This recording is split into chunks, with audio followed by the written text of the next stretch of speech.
Og vi skal spise Chili. Vi har fået inspiration af Chili Claus. Han er god.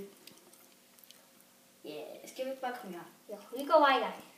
Så starter vi lige med at dyppe den med den her. Ui, det ser allerede saftigt ud. Skal vi lige noget af? Saftigt og saftigt. Ja. Det er ikke. Skal vi bare? Det lugter som Det er lidt stærkt. Kan jeg ikke? 3, 2, 1.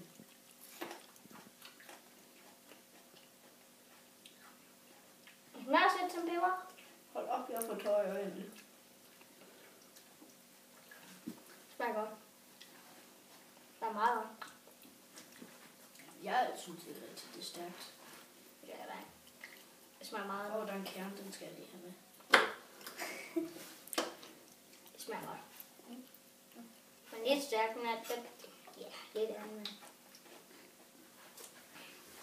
Det her det er vores første episode, hvor vi laver den sammen, og så ellers så har mig og han var Marius, og jeg hedder Tobias, så har vi episoder hver. Nej. Og så er det en lidt større lyd. Jeg prøver det. Her er det en kerne. Skide af med det. Den er god. Den er stærk. Den er meget god.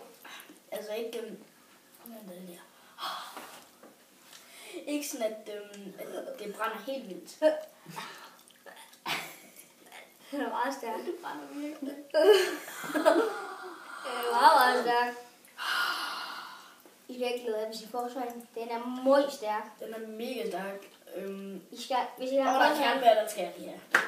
Ej, ikke så stort stykke. Ja. Og jeg vil lige godt sige, I må aldrig tage et stort stykke. Og bare godt det skal man ikke gøre. Se, alle sammen. Hold da op, den er stærk. Alle sammen, man får ilden, den brænder ned i halsen. Men det smager også godt. Der er ikke noget problem. Jeg synes, den er stærk. Det gør jeg. Ja. Det synes jeg. Kan jeg ikke bare sige tak for den her gang? Jo, tak for i dag. Og Farvel. farvel. Og jeg håber, I kan have en god dag.